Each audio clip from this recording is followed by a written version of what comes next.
It's Friday Night Live with Vince, pregame, postgame show. Your destination for top high school football previews and wrap-ups with Vince and his team. Buckle up and hang on for Friday Night Live.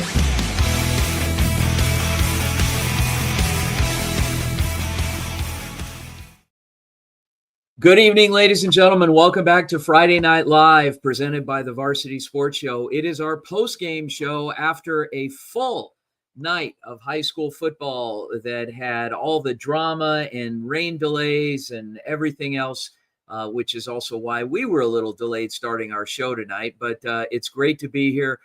Vince D'Alicio here with our co-host from earlier in the evening, Devin Blankenship in Phoenix, and Matthew McCord in Mesa. Devin, Matt, how's it going? It's going good. Going good. Had a fun night of football. That's for sure. Yeah, it's been a good night. Good thing the weather barely held off, but it held off. Nonetheless, we got some football in, and that's what's most important. Exciting stuff. And we've got a lot of good things to talk about tonight. Actually, first thing we're going to do is we're going to kick it off and head back out to East Texas, where it is 12:18 a.m. With our very own J.R. Lambright. Let's take it out to J.R. and Matt. Take it away, gentlemen. Hey, how you doing, Matt? How are you, JR? Woo! It was quite a game out there at Coleman's Mill and West Sabine. All right, so West Sabine puts up 51 on Combs Neal. Really just takes it to them. I mean, you said there were a really good player on Combs Neal, though, that played three positions and played a lot of the game. That's really important, but nonetheless, it was a really dominant win for West Sabine. So can you talk us through how the game went a little bit? Well, by the first half of the game, they had already put up 30 some odd points, West Sabine, and then by the second half, they just kept going. And then when it got to the fourth quarter, of course, they just ran out the clock. I mean, the fourth quarter went by really, really fast. By 9:30 p.m. here, Central Time, that was game. Right, and then we'll talk a little bit about your player of the game as well. So you shouted out a player that played three positions in the game and played most of it. What can you maybe say about his productivity throughout the game? Dean Yates for Yates. Coleman's Mill, number 4. He, man, that player's got some heart. Like every game, and like West Sabine was taking it to him. The guy weighs like $147. He's playing quarterback. He's playing running back. He's playing cornerback or free safety. I can't remember which. Yeah. Like, I mean, nonetheless, 2 out of 3 lanes, offense and defense, half the game. That's a lot of heart right there. Even with weighing $140, that's funny. But nonetheless, I mean, a pretty lopsided game. Good job on you to really go out and take notes at it and go out and get a lot of in-person experience with it too. So that's a great job, JR. Thank you for the insight from Texas. We really appreciate it. We'll see y'all around. All right. Thanks, JR. Good stuff. Okay, JR Lambright from East Texas. We're going to head it down to Tucson, Arizona. We're going to bring on our very own Kira Aronoff with Devin. Take it away. Hello. How you doing, Kira? I'm doing good. How are you? I'm doing good. A little bit of a lopsided game down there in Tucson tonight. Yeah, 44-3, I think, was the final score. Yeah. Did you see anything that Ironwood did that they can kind of take moving forward any good at all, or was it kind of just all desert? That's a good question. I actually want to talk about that a little bit. I mean, I think their defense still put up a good fight. There was a couple field goal blocks that they kind of put through. So I think that was a good job on their part. Obviously, Desert Mountain's offense is kind of lightning over there. They're kind of going hard. So they put up a good fight. I think the score, can always say one thing, but, watching the game, they did put up a good fight. They did a couple blocks. I think they had a sack as well. So yeah, I think they put up a good fight, but unfortunately kind of a wipeout tonight. Yeah. Did you have any player of the game that you wanted to kind of talk about? Yeah. So we wanted to talk to we talked to Kai Chen, and then Also, Easton Connor was a big player tonight. Talking to Kai-chan was really cool, though. He also shouted out Easton Connor. I think they're kind of a cool duo there. I think they're inspired by each other, clearly. But yeah, I think they both kind of worked really hard. We also had, I think, a total of, I want to say 5 touchdowns tonight, and then 2 interceptions, I want to say. So they played a good game. But yeah. That's very exciting. Well, thank you for joining us, Kira. Hope you have a great rest of your night. You as well. Thank you. Thank you. Have a good night. Awesome. Nice work. Big win for Coach Conrad Hamilton and his Desert Mountain Wolves team down in Tucson tonight as they defeat Ironwood Ridge. Big win for them. We'll hear from Coach Hamilton tomorrow morning on the Varsity Sports Show on AM 1060 at 9:15. Let's take it now. I think we're going to head over to, what do we have next? We have Greg Graves with us, who's going to be joined by Matt. Take it away, Matt. What's up, Greg? How are you? Good. How are you, Matt? Good. So Horizon, coming off a triple OT loss last week, had a big game tonight against Cactus Shadows, one that was very important. Kind of talk us through what you saw a lot throughout the game. Yeah, I mean, it was a battle on both ends to literally the final whistle. Horizon essentially won on a blocked PAT after a 75-yard scramble by Cactus Shadow. And, I think for Horizon, the key takeaway was they didn't go in with their quarterback because he was sick, and the running game was just one of the best performances, I've seen at any level. Impressive. And then, with Horizon, you talked about the running back. There's kind of a 2-headed, 3-headed monster that they kind of run back there as well. Who was the one that stood out to you tonight? Yeah, obviously Bodie Zamorano was our player of the game. He was the standout. But honestly, a special shout out to just want to make sure I get his name right here. Yeah, Dylan Brush. He was kind of the yin and yang, as Coach put it, to Bodie tonight, and they were unbelievable. Did the receiver Klopfenstein had a big imprint on this game? Yeah, Klomp scored 3 touchdowns, but all rushing touchdowns. So as much, and it honestly goes to credit of what Bodie did, because as well as Klopfenstein played, Zamorano still walked away with the player of the game. Awesome. Thank you so much, Greg. Have a good night. We appreciate it so much. Thank you. Great work. And Horizon getting back on track with a real narrow victory, but a victory nonetheless at Cactus Shadows tonight. Nice work there. And let us head on out to Las Vegas and Bishop Gorman High School. We've been covering Bishop Gorman this season, and our very own Nick Anderson is going to be joined with Devin here to talk a little bit about that game. Take it away, Devin. Nick, how you doing? Hey, how's it going, Devin? Going good. I'm always envious because down here in Phoenix, in Las Vegas, you guys have a ton of Division I talent up there in Bishop Gorman. They got a massive, 58-0 win tonight? Yep, huge 58-0 win. They got 16 3-star or better recruits on 247 Sports, and they just dominated both sides of the ball, even on special teams. They scored 21 points within the first 6 minutes.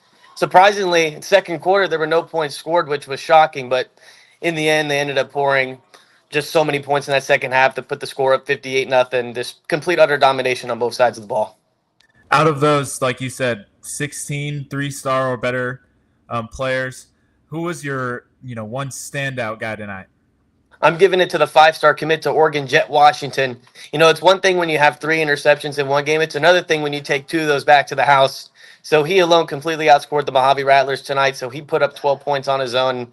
He's spectacular. He stands at 6'5". The guy's a basketball player playing safety, and he's remarkable. He's truly incredible. But it wasn't just him on defense. There were so many other players like Prince Williams and Hayden Stepp who stepped up on that side of the ball. And on offense, you had players like Micah Eugenio, Noah Cole, and Kyan Watson, who were just amazing tonight. They were all just incredible, great team win. As an Oregon Ducks fan, man, I'd love to hear that Jet Washington was balling out. That makes me happy for the future. Bishop Gorman is obviously they're the number 7 ranked team in the country. A massive 58-0 convincing win. Do you think that's going to improve them at all? Maybe get them into the top 5?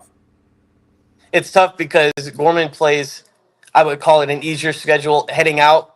and a lot of the teams ahead of them in the top 6 need to lose. And looking at the live scores, it looked like all those teams secured their wins tonight. So they would need a miracle, especially heading into conference play in the Trinity League when Mater Dei plays St. John's Bosco, when Sierra Canyon has to play those teams. It's going to come down to when those teams are going to have to win or lose, and I think Gorman can jump a couple spots during that time. Yeah, that's awesome, and good luck on the future covering Bishop Gorman. That's very exciting stuff. Thanks for joining us. Hope you have a great night, Nick. Absolutely. Thank you, Devin. Great job, Nick Anderson out in Las Vegas. Nick, the best of the best, and did a great job tonight on the call with Bishop Gorman's big win over Mojave. We are going to send it back out to Texas, and our Big 12 insider, Manav Gupta and Matt are going to talk a little bit about how some of those recruits that are big in the eyes of the Arizona schools performed tonight. So take it away, Matt. What's up, Manav? How are you? I'm doing great. Late night here, but great to be here. Yeah, we talked to you earlier around 8:30 your time in Houston, and now around well after midnight. Yeah. Earlier we talked about some huge recruits that were coming through, maybe the state of Arizona, and also getting a lot of national attention. I mean, what kind of went on throughout the night in Houston? Yeah, so obviously a big, high school night here on Friday as usual. A couple of big players that are on the radar for Arizona State. A couple of running backs and their schools performed really well today. Carde Mack Sr., he's one of the top running backs in Houston this year, class of 2026. He has already committed to Arizona State, and he has performed amazing this season for his Atascocita High School as they win 34-3 today over their rivals in Humboldt and north of Houston. So big win for his team and the future Arizona State Sun Devil. Great running back. He had 40 touchdowns last year. So his team has been doing great up there in North Houston. As far as another running back, we have Landon Williams Callis. He is in the class of 2027, another running back. Third best running back in the country for his 2027 class. He's received offers from both Arizona and Arizona State. He plays for Randall High School, and they won today as well, 25-7 over Texas City. Randall High School, they won their first state championship last year. They were 16-0. So that running back has played a critical role for them, and they win big tonight as well. So overall, a good night for the Arizona State recruits. Awesome, a great night. Love to hear Arizona State recruits doing well. Yeah. I mean, other than them, are there any, big name maybe players or big name schools in Houston that had some big wins throughout the night? I mean, yeah, you'll typically see teams out in the west of Houston win, like Bridgeland and teams like that. A lot of NFL players have come out of Atascocita High School, like I mentioned earlier, with Carde Mack. I think Arizona State's doing really well in terms of getting talented running backs. Right here, I think their depth is going to be looking really good for the next couple of years, especially with the talent out of Houston. That's great, Manav. We appreciate your insight so much, all the way from Houston, too. We know it's a late night, so Yeah, we'll let you do your thing and get on with the night. So we appreciate it so much. Have a good one. you too. Thank you. Nice work, Manav Gupta, doing a great job for us. And that being said, let us now take it out to Alhambra High School here in Phoenix, where we had the Viva Varsity Spanish broadcast tonight. Alhambra hosting Carl Hayden with Jorge Guajardo and the newest member of our team, Sebastian Mata. Take it away, Devin. Jorge, Sebastian, how you guys doing? Good, and you, Devin? Doing well, doing well. I wish we could get on here and talk about how exciting of a game you guys had tonight, but it looked like Carl Hayden kind of took it to him. Was there anything that you saw from Alhambra that they can maybe take moving forward to get better? Not a lot, Devin, to be honest. Pretty much everything was bad. The body language, especially towards the end. It looked like they were giving up a little bit, to be honest. It was tough. The whole game was really just a blast from the beginning for the Falcons, for Carl Hayden. Alhambra actually did lead in this game 2-0 after a quick safety. So that was like their one shining little piece of hope, but not a lot, I think, to take away from this game moving forward. Yeah, it's hard to keep the attitude's up when you're kind of getting dominated like that. But was there any players that you want to choose for kind of a standout player of the game that you want to let us know about? Yeah.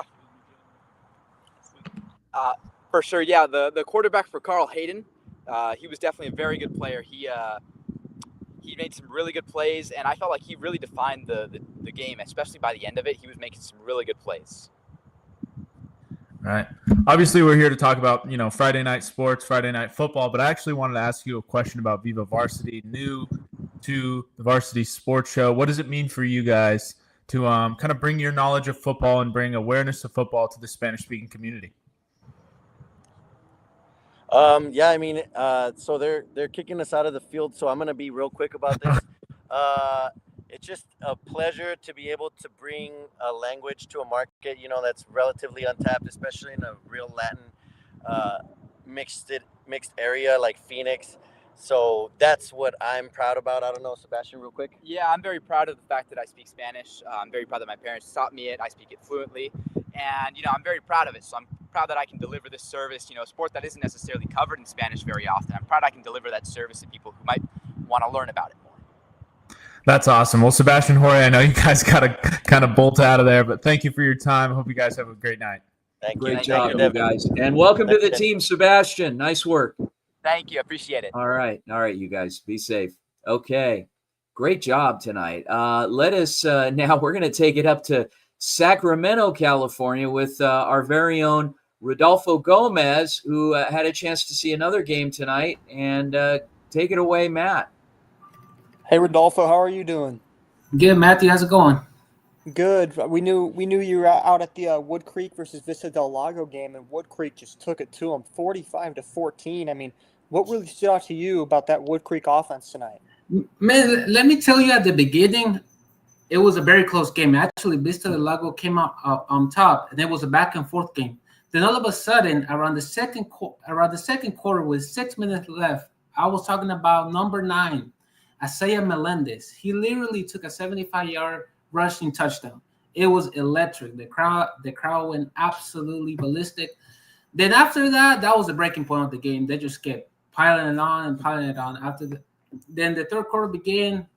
Their first play, it was electric, and they kept going after that. And I mean, Vista Del Lago couldn't handle them. Was there anything to you about Vista Del Lago when the game was close that you feel like they were doing kind of well that kind of just got away from them? Yeah, they were playing both well offensively and defensively the first 2 quarters. But then all of a sudden, after, like I said, that rushing touchdown, they just fell apart. They were playing very tight. They were keeping their rushing game very low, and their passing game also, which they both rely on those offensively. But after that rushing touchdown, I mean, everything's changed, and all of a sudden they let the floodgates open. So, when it comes to Wood Creek, we know about the 75-yard rushing touchdown now, but was there anyone else on that offense that kind of stood out? Quarterback, receiver, maybe? Man, let me tell you, this was a one man's game, and I'm telling you that this man, Josiah Melendez, he was everywhere. He was playing both the cornerback defensively, and he was being the QB offensively. He was absolutely everywhere. And also, another thing to mention, there was also a Sierra College recruit, which is a junior college around this area, that was there. I was able to talk to them, and they were looking for him exactly, and other players. But there were some other players I talked about, but they were hurt, so they didn't play today. So it was basically just a one-man show today. Well, Rodolfo, we're happy you had a good time at the game tonight. I mean, it was a bit of a blowout. At least it was close early, but nonetheless, you did a great job reporting it. We'll let you get on with your night tonight. Have a good one, Rodolfo. All right, Matthew. Thank you. You too. All right, guys. Gone through a few games. We've gone through Texas, Sacramento, Vegas, Phoenix, Tucson. We've been everywhere.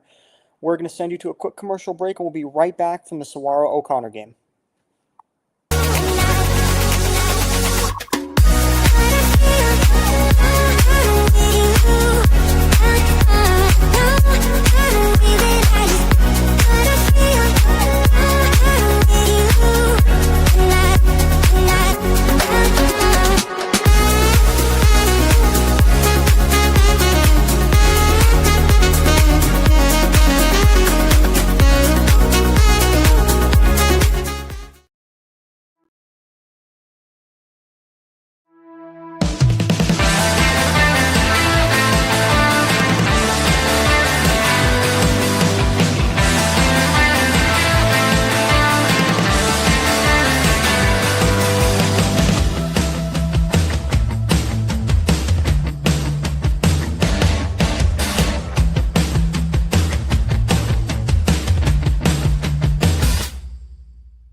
What's up, everybody? It's Rob Blackney, Medicine in Motion, out here in Paris.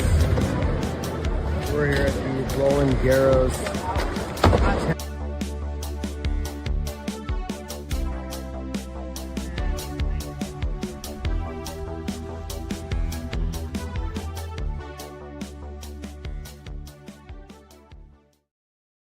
Hey fans, Vince with the Varsity Sports Show. You've had the rest. Now treat yourself to the best Japanese grill in Arizona. It's the Boss. Boss Bachi Japanese Grill in Mesa. Grilled shrimp, steak, and all the best veggies with or without a twist of spice. Sure to please everyone. Dine in or take out. Located at University and Country Club in Mesa. Open daily. 602-859-3759. The Boss. Boss Bachi.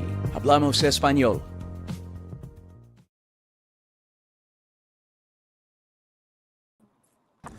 Welcome back to Friday Night Live on Varsity Sports Show. Abigail, you're out for the Saguaro versus Sandra Day O'Connor game. What a game.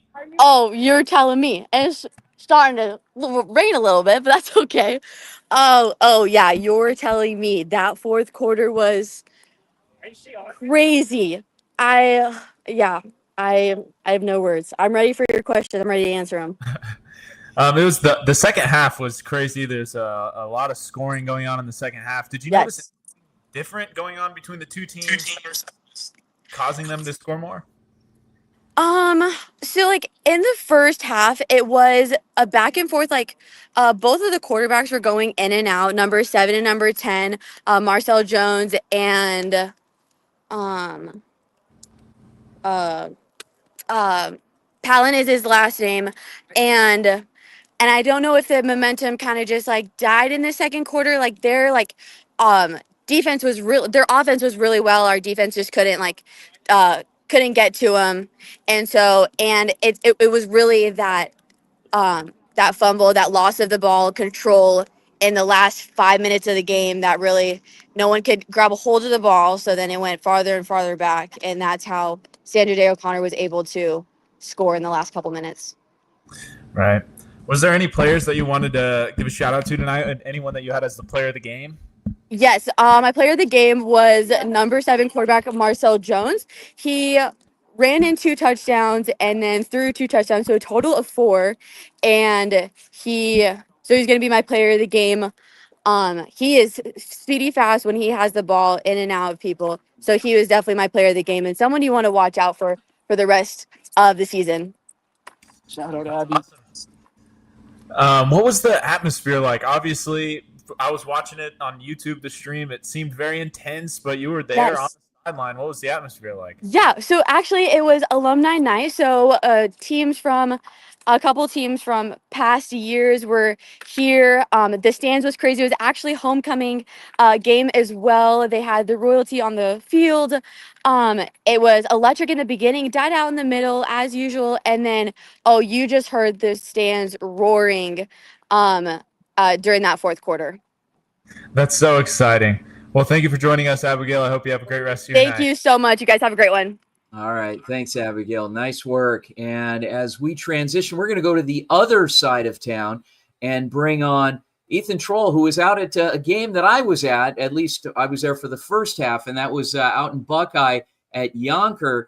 It got some nice steady rain there. Hopefully you guys made it through okay. So, Ethan, good to see you. Yeah, it's good to see you guys too. And yeah, we made it through the rain. It stopped all throughout the second half, so we got lucky there. Nonetheless, how are you doing, Ethan? You have a good night? It was a very fun night. It was a very entertaining first half, and then the second half, I wish it could have gone a little bit better for both sides, but for Buckeye, for the Hawks, they literally ran away with it. It was close game at the end of the first half, 14-14. Both starting quarterbacks in Jeremiah Garcia for the Yonkers, and I believe it was Mackay Sharper, yes. And the MVPs for both of their offenses tonight were the quarterback's legs. They ran constantly, and they each scored a rushing touchdown, with Garcia scoring 2, and the only 2 of the game But when it came to the second half, Buckeye just went back to what's been working for them this season, and that's been consistently running the ball, and that's how they were able to get away with the game. Awesome. So we talked about the quarterback's legs and stuff like that, but in the second half, it looks like Buckeye started to really, pull away from Yunker. What was it maybe about that Buckeye defense that stood out to you in the second half? Honestly, it was the pass rush. They didn't send. It's crazy because last season they were known for sending 6-7-man blitzes on almost every play. And now they've gone into more of a 4-man, 5-man rush here and there. And it's working. It worked for them tonight. They beat both tackles off the line, and Garcia, poor guy, he was running for his life throughout the rest of the second half, and he tried to make something out of nothing on almost every play. So you got to give credit to that front four for the Hawks, man. They were coming in for the prey. All right, well, Ethan, we appreciate you going all the way out there, all the way out west to go cover this game. I mean, a great game, another win for Buckeye, a huge one in that rivalry. We appreciate you so much. Have a good night, brother. Of course, you Thanks. guys. You too. Have a good night. Nice work. Okay.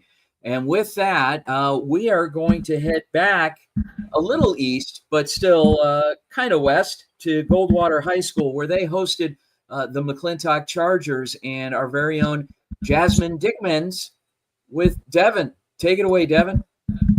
Jasmine, how you doing? Good. How are you guys? We're doing good. Tell us a little bit about the game tonight. Way out It was so exciting. I mean, it was a homecoming game for Goldwater as well, so the stands were packed. I've overheard that the band kids were with more than 180 kids. It was insane. Yeah, they had a lot of support there. But the Chargers did get away with the win 22-16. But it was so exciting. It was back and forth, and it was a really good game to see. Yeah, me and my co-commentator, we were talking like it would be really nice to see in overtime just to see them play more because it was so exciting. Yeah, that's awesome. Was there any standout players of the game that you wanted to shout out? Yeah, so for us, it really was CP Parsons for the Chargers. He is number one. He played an amazing game, running lots of balls, running through the defense of the Bulldogs, and taking so many hits and still being able to keep going, keep fighting up until the last minute. That was amazing to see. That's awesome. How was the weather out there? I know downtown we didn't get as much rain, but some people were saying they got some steady rain. There was some delays. Yeah, it was pretty okay for us in the beginning. It was very windy. We also saw that having an effect on the game as well with the ball rolling off for kickoff multiple times, but even in the line of scrimmage, sometimes the ball would just roll away because of the heavy wind. At halftime break, we did have heavy rain, which made the field slippery, and we also saw that back in the plays as more players started to slip on the field. But luckily for them, no heavy rain during the actual game. Well, it sounded like you got a great game and some great football weather. I hope you have a good night. Thank you, Jasmine. Thank you, guys. Awesome. All right, good stuff with McClintock, the visiting team, coming away with a win over Goldwater tonight, 22-16. And our final guest of the evening, we're going to send it back out to Las Vegas, where we had a chance to cover the Centennial Bulldogs of Vegas, hosting Palo Verde with our very own Marla Mundo from UNLV. Marla. Hi, guys. How you doing? What are you up to, Marla? Was it a good night out there at the game? Looked like a great game. It was a great game. We had this really long rain delay, which is where I'm at. I'm in our shelter. I'm in the press box. We had this. It was like hour and 45-minute rain delay. It was a lot of lightning here, but it was really such a nice game. It was really close, and Palo Verde almost came back down 2 possessions to win the game, but ultimately came short. What kind of influence that Palo Verde comeback? What was it with their passing game? Their defense got going. What was it? There was a lot of penalties, but they had their emergency quarterback in, wide receiver Jake Gutara in at quarterback, and he was able to make some amazing throws. He had one amazing throw to Gardenier where he caught it right as he was going out of bounds on the sideline, defender in his face. Really, that pushed that 2-minute drill back, but they fell short in that 2-point conversion. Centennial's defense was just too much to handle. Was there anybody on the Centennial team that stood out to you, or Palo Verde, that you'd like to shout out? Yeah, so Brogdon Church, 3 touchdowns. It's not Sunday, but it was church every day. He had 3 different touchdowns. He had over 10 yards almost per carry. It seemed like he was really just everything for Centennial, everything they would want in a running back. Awesome. So, how was the weather for you guys? Was it good weather, good football weather? Not really. It was a rain delay. We saw a couple mix-ups. A lot of balls went right through their hands, slipped out of their hands because it was just raining. But the rain died down, and we were able to get a pretty good game. All right, that's what's important. We got some football play. Great job out there in Vegas, Marlo. We appreciate it. We'll let you have a good night now. You too. Bye, guys. All right, so just going out to Vegas to cover Centennial and Palo Verde. We'll be right back after this commercial break. We'll see you guys here in a few minutes. Hey guys, Vince here to talk about Angel Dentistry. It's where my wife and I have gone for over 10 years, and we trust them with our routine and extensive dental care because they care. Dr. Amber Angel is an Arizona native, born in the town of Miami, and has been practicing in the Valley over 20 years. For general to comprehensive dental services, call 602-788-2008. Located off of Cave Creek Road just north of the 101 in North Phoenix. Angel Dentistry, proud supporters of our young people and proud partners of the Varsity Sports Show. APAC is your one-stop source for all your automotive and heavy-duty air conditioning parts, supplies, and equipment. They're family-owned and have been the Valley's go-to for all your auto AC needs since 1982. Whether it's for your everyday or vintage car, commercial, or off-road vehicle or equipment, APAC has you covered. Call APAC, AAPAK, the AC experts at 602-254-1116 and ask for the Varsity Special to get 10% off your purchase.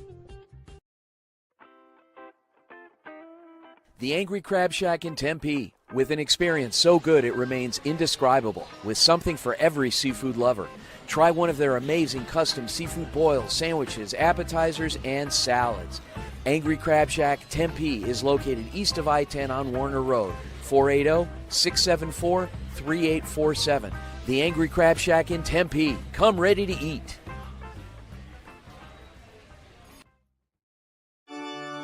Hello, Varsity Sports Show family. I'm Tommaso Perez from ASU.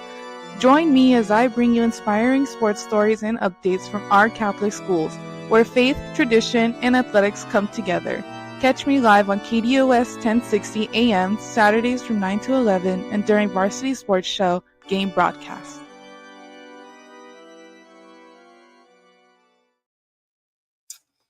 And welcome back to Friday Night Live post-game show. My name is Vince Delicio, joined once again with Devin Blankenship and Matthew McCord. Okay, guys, big night. Obviously, we had some weather issues, but we got through the night. Did you guys end up with any favorites tonight of some big games? I want to mention Saguaro, alumni night, homecoming night, and you lose on a walk-off field goal to 1-5 O'Connor. It's a bit of a one that hurts a little bit, but nonetheless, time to regroup, get back to work, and go out and win the next one if you're Saguaro. That's what's most important. Yeah, that's a gut-wrenching loss for Saguaro. I want to pick that one. That was my favorite, obviously. I stole it. When you see a walk-off field goal, that's awesome. But the Horizon and Cactus Shadows game was also spectacular. Cactus Shadows somehow, scoring with 2 minutes left, I think, on a 75-yard broken scramble, and then a blocked field goal from Horizon to win the game, secure the win 24-23. It was crazy. I think us covering Yunker and Buckeye is really cool. Buckeye came away with a win. I think it's really important to that Yunker High School especially as well for us to come out and, kind of spread attention to their games. So it's something kind of cool way out there west, and I'm sure they really appreciate it. So I think that's really cool to highlight a good rivalry. Yeah, I wanted to give a special thank you to Yunker Athletic Director Jackie Garcia, who's been a real advocate in getting us out there, and we appreciate that. And while tonight didn't quite go their way, the stands, the community, the whole town of Buckeye showed up at that game. And the irony of it is that Yunker was the better team coming in tonight, and they have never beaten Buckeye. and that streak got extended tonight. Buckeye came away with a win pulled away in the second half, won by a couple of scores. But Yonker is going to make some noise come postseason. They are that good. Tonight was not their night, unfortunately. But thank you again to the Buckeye community for welcoming us, allowing us to do our pregame show there, and to get through our broadcast. Had some technical glitches early on with connectivity, and once we got that settled, things were pretty seamless. So thank you again. On behalf of all of our field correspondents tonight, from Tucson, from Phoenix, all over Metro Phoenix, from Las Vegas, Nevada, and from our very own co-broadcast team tonight, Devin Blankenship from Phoenix, Arizona, and Matthew McCord in Mesa, Arizona. My name is Vince DeLisio. We'll see you tomorrow morning on the Varsity Sports Show, AM 1060 KDUS Arizona, 9 to 11 a.m. Have a great night, everyone.